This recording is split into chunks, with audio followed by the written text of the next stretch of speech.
혹시 요즘 이런 생각 드십니까? 내가 지금 붙잡고 있는 게 정말 필요한 걸까? 하루가 참 빨리 지나가지요. 아침에 눈 뜨면 또 하루, 저녁이면 또 하루가 끝납니다. 그런데 이상하게요. 몸은 지치는데 마음은 더 바빠요. 놓아야 편할 걸 알면서도 손에 힘이 풀리질 않습니다. 그때 저는 문득 한 문장을 떠올렸습니다. 우리 인생은 소풍인데 소풍 끝나면 빈손으로 돌아갈 텐데 뭘 그리 욕심내고 살아요. 여러분 이 말 가슴이 한번 쿵 내려앉지 않으십니까? 소풍이라면요. 짐을 잔뜩 들고 가는 사람이 이길까요? 아니면 가볍게 웃는 사람이 이길까요? 오늘은 인생은 그저 소풍이다. 그리고 70부터 이렇게 살면 만사 오케이. 이 이야기를 조용히, 그러나 깊게 나눠보겠습니다. 구독과 좋아요는 사랑입니다. 그럼 바로 시작합니다. 얼마 전 TV에서 MBN 김주하의 데이 앤 나잇이라는 프로그램에서 가수 최백호 씨가 이런 말을 하더군요. 젊었을 때의 낭만과 나이 들어서의 낭만은 다르다. 70대가 되니 하루하루 살아있는 것이 낭만이라고 말하더군요.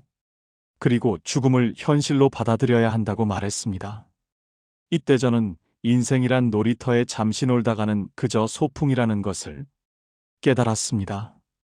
우리는 흔히 젊을 때 열심히 살아라는 말을 많이 듣습니다. 성과를 내기 위해 치열하게 달려오신 분들이 많을 텐데요. 그러나 나이 70을 넘긴 후의 삶은 결이 좀 다르다고 합니다. 이제는 열심히보다 가볍게, 후하게, 재밌게 사는 쪽이 훨씬 이득인 시기라는 거죠. 인생을 긴 여행이나 소풍에 비유하곤 하는데 황혼에 다다른 지금은 더 이상 무거운 짐을 지고 힘겹게 갈 필요가 없습니다. 오히려 짐을 내려놓고 남은 길을 즐기는 태도가 중요해지는 때입니다.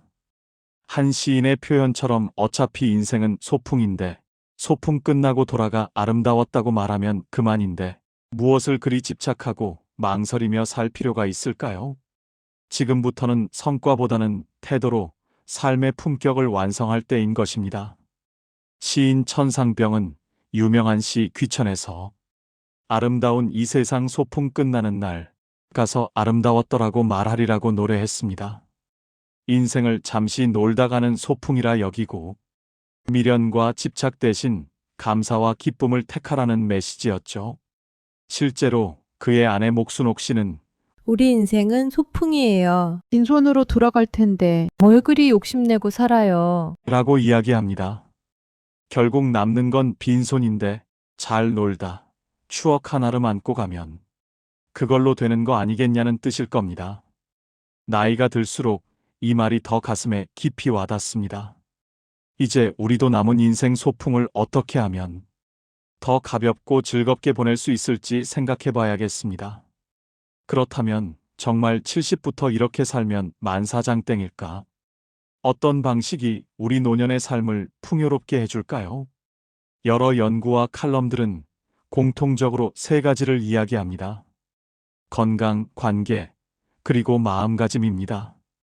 이 세 가지만 제대로 챙기면 만사에 가까운 평안을 얻을 수 있다고 해요. 하나씩 살펴볼까요? 첫째, 건강은 성과보다 관리입니다.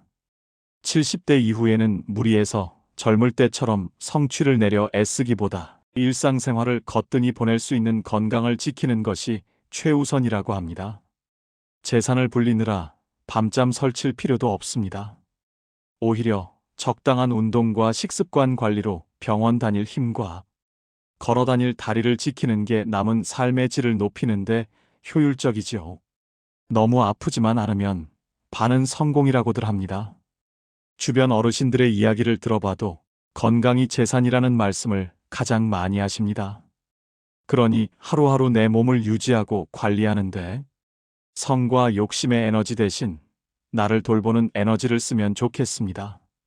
괜히 큰 목표로 무리하지 말고 매일 가벼운 스트레칭이나 산책으로 몸을 깨우고 필요하면 의사의 조언에 따라 약도 챙겨 드세요.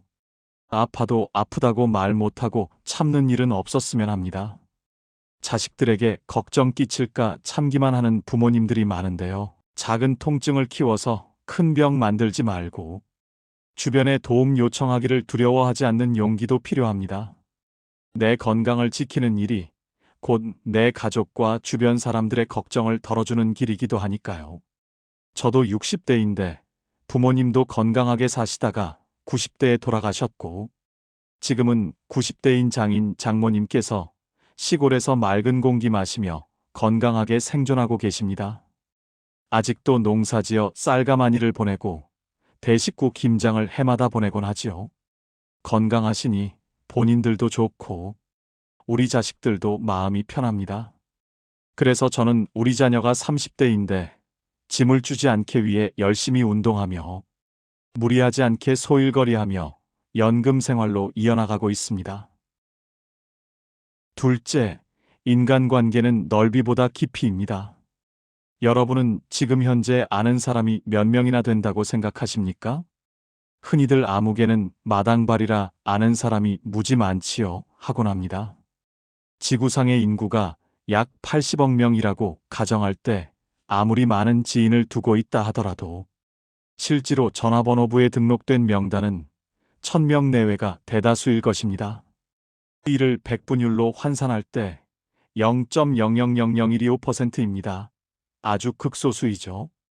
그러나 막상 애경사 청첩장이나 부고장을 보낼 때는 3분의 1 이하로 줄어듭니다. 그리고 식사 대접한다고 연락할 때는 불과 몇십 명에 불과합니다.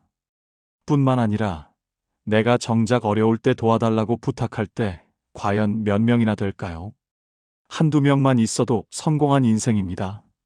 나이 들어서는 인간관계도 넓이보다 깊이라는 것을 잊어서는 아니 될 것입니다. 노년에 접어들수록 진짜 내 마음을 나누는 사람 몇이 얼마나 소중한지 깨닫게 됩니다.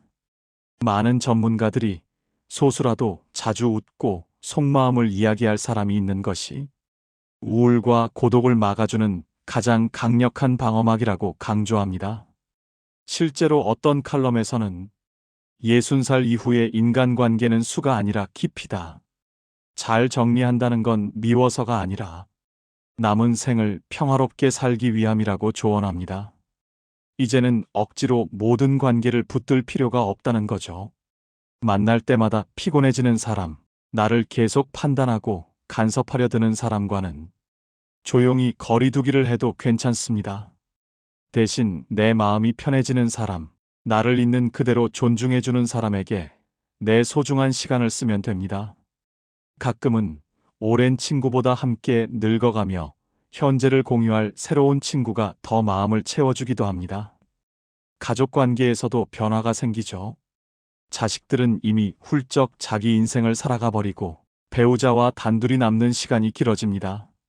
이럴 때 부모는 섭섭함을 느끼면서도 차마 티내지 못하는 마음을 품곤 합니다.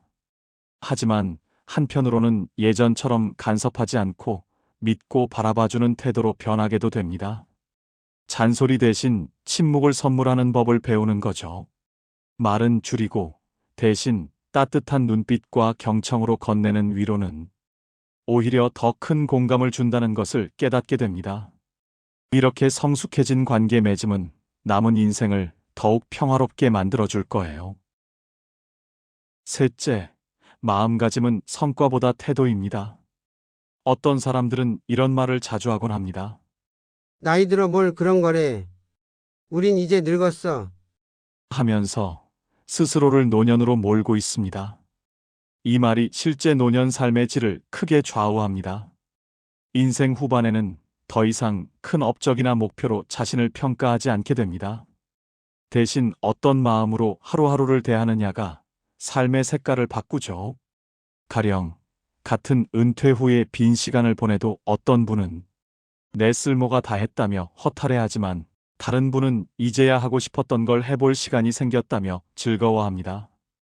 두 분의 건강이나 형편이 똑같아도 마음가짐에 따라 하루의 행복도가 완전히 달라지는 것이죠. 나이 들며 우리는 어쩔 수 없이 많은 것들을 놓아야 하는 순간을 맞이합니다.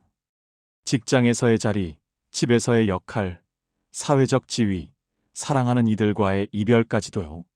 처음엔 그것들이 빠져나가는 삶이 공허하게 느껴질 수도 있습니다. 하지만 무언가를 내려놓을 때 비로소 보이는 소중한 것들이 분명히 있습니다. 욕심을 내려놓으면 여유가 생기고 미움을 내려놓으면 내 남은 시간이 평화로워집니다. 젊을 때는 그렇게 싫던 것도 많았는데 이제는 웬만한 일엔 화도 덜 나고 이해심이 깊어진 내 자신을 발견하기도 합니다. 이른 즈음에 이런 말을 하는 분을 뵌 적이 있습니다. 내려놓으니 다 편하더라고. 그리고 남은 시간은 덤이니까 매일이 고맙다고요. 참 멋진 태도이지 않나요? 물론 인생엔 힘든 일과 고달픔도 있었죠. 하지만 그 속에서 감사함을 발견했더니 인생이 다시 아름다운 소풍이 되었다고들 합니다. 끝까지 삶을 아름다운 추억으로 남길 수 있다면 그야말로 성공한 소풍 아니겠습니까? 이렇게 건강을 관리하고 좋은 사람들과 마음 편히 지내며 날마다 감사하는 태도로 지낸다면 노후의 삶도 생기와 보람으로 가득 채울 수 있습니다. 예를 들어 볼까요? 아침에는 가벼운 체조나 산책으로 몸을 깨운 뒤 신문이나 책을 읽으며 두뇌에 자극을 줘 보세요. 그리고 짧게라도 일기를 쓰면서 기억을 되짚고 생각을 정리해 봅니다. 낮이나 저녁에는 정기적으로 나갈 곳을 하나 만드는 겁니다. 가까운 바둑 모임도 좋고 봉사활동이나 취미 교실처럼 내키는 대로 참여할 거리를 찾아보세요. 일주일에 한두 번이라도 규칙적으로 사람들과 어울리는 시간을 넣는 것이 우울감을 크게 줄여준다고 합니다. 이때 무엇보다 내게 재미와 보람이 느껴지느냐가 중요합니다. 돈이 되느냐 안 되느냐는 이제 둘째 문제예요. 손주 봐주면서 용돈 조금 더 받는 것보다 차라리 무료여도 내 마음이 흥이 나는 일에 몸을 담그는 게 삶에 활력을 줍니다. 자기 자신에게 후회지세요. 젊을 때 가족을 위해 아끼고 또 아끼느라 고생 많이 하셨죠? 이제는 내 행복을 위해 기꺼이 투자할 용기를 내어보자는 거예요. 평생 모은 재산 쓰다 남으면 자식들 몫이지만 내 시간과 행복은 내가 누리지 않으면 아무도 대신 누려주지 않습니다. 가끔은 비싼 보양식 한 그릇, 여행 한 번으로 스스로를 즐겁게 해줄 필요가 있습니다. 그렇게 나를 행복하게 해줄 태도와 선택들을 할 때 남은 인생의 풍경이 훨씬 환하게 바뀔 것입니다. 어떠셨나요? 여러분, 바람 같은 시간은 멈추지 않습니다. 어제는 분명 손에 잡힐 듯 했는데 돌아보면 어느새 저만치가 있지요. 그래서 저는 가끔 이런 생각을 합니다. 우리 인생이 정말 소풍이라면 나는 지금 누구와 걷고 있을까? 소풍이라 하면 우리는 웃음부터 떠올립니다. 도시락을 싸고 좋은 풍경을 보고 가볍게 걸으며 참 좋다 말하는 그런 하루 말이지요. 하지만 솔직히 말하면요. 인생 소풍은 마냥 즐겁지만은 않습니다. 먹고 사는 걱정이 있고 몸이 아픈 날이 있고 마음이 무너지는 날도 있습니다. 때로는 싸우고 버티고 견디는 시간이 더 길지요. 그런데도 우리는 또 하루를 살아냅니다. 왜냐하면 함께 아파해주고 함께 울어주는 사람이 곁에 있으면 이 소풍길이 그럭저럭 걸을 만한 길이 되거든요. 누군가는 현실을 받아들이며 마음을 다잡고 누군가는 늦었지만 변화를 시작합니다. 또 어떤 사람은 서로를 토닥이며 오늘을 버팁니다. 결국 소풍을 보내는데 정답은 없는 것 같습니다. 내가 원하는 방식으로 걷고 내 마음이 편한 방향으로 쉬면 그 소풍은 충분히 아름답습니다. 천상병 시인의 귀천에도 이런 말이 있죠. 아름다운 이 세상 소풍 끝나는 날 가서 아름다웠더라고 말하리라. 이 한 줄이 저는 참 묘하게 가슴을 쿵 내려앉게 하더군요. 결국 돌아갈 땐 빈손인데 우리는 왜 그렇게 손에 힘을 주고 사는가? 시니어 공연장에 가면 이런 노래도 자주 들립니다. 소풍 가듯 웃으며 행복하게 살아야지. 이 말이요, 듣는 순간 괜히 눈시울이 뜨거워지는 분들이 많습니다. 그리고 나훈아의 인생 소풍도 그렇지요. 사람 사는 이야기를 있는 그대로 담아내서 어쩐지 위로가 됩니다. 그래, 나만 힘든 게 아니구나. 그 생각 하나로도 마음이 조금 놓입니다. 여러분, 인생은 소풍입니다. 힘들고 슬픈 날이 있어도 소풍놀이 하듯 너무 연연하지 말고요. 해결되지 않을 일을 붙잡고 밤새 고민하거나 지나간 시간을 되돌리려 애쓰거나 오지 않은 내일을 앞당겨 걱정하며 살기에는 우리 인생이 너무 짧습니다. 그러니 오늘 바로 지금 이 순간만큼은 내가 숨 쉬고 있다는 것 하나에 감사하고 내 곁에 사람을 한 번 더 바라봐 주시고 가능하면 한 번 더 웃어보시면 좋겠습니다. 소풍은 길지 않습니다. 하지만 마음을 어떻게 쓰느냐에 따라 그 짧은 길이 평생의 기억이 되기도 합니다. 부디 여러분의 남은 소풍길이 조금 더 가볍고 조금 더 따뜻하고 마지막에는 이렇게 말할 수 있기를 바랍니다. 그래도 참 아름다웠다. 결국 인생은 태도의 문제라는 생각이 듭니다. 같은 인생 후반이라도 내 마음 먹기에 따라 천국이 될 수도 있고 지옥이 될 수도 있겠지요. 어떻게 보면 우리에게 남은 시간은 덤으로 얻은 귀한 선물입니다. 지나온 세월에 대한 감사, 그리고 다가올 날들에 대한 기대보다 담담한 받아들임, 이 두 가지가 어우러질 때 인생의 마지막 장이 아름답게 채색되는 것 같습니다. 누구나 한번 왔다 가는 인생, 밝은 쪽으로, 감사와 기쁨 쪽으로 살다 보면 인생은 소풍이 된다는 말처럼 우리 모두 남은 소풍길을 가볍고 행복하게 걸어가 보았으면 합니다. 오늘 영상의 내용이 여러분 가슴에 작은 위로와 용기가 되었길 바랍니다. 부디 각자의 자리에서 아름다운 인생 소풍을 이어가시길 응원하겠습니다. 혹시 여러분은 노후를 어떤 마음으로 보내고 계신가요? 또 오늘 이야기 중 공감 가는 부분이나 떠오르는 여러분만의 소풍 에피소드가 있다면 아래 댓글에 나눠주세요. 여러분의 경험이 다른 분들에게도 큰 힘이 될 것입니다. 끝까지 시청해 주셔서 진심으로 감사드립니다. 다음 시간에도 공감 가득한 이야기로 찾아뵙겠습니다. 모두 행복한 하루 보내세요. 감사합니다.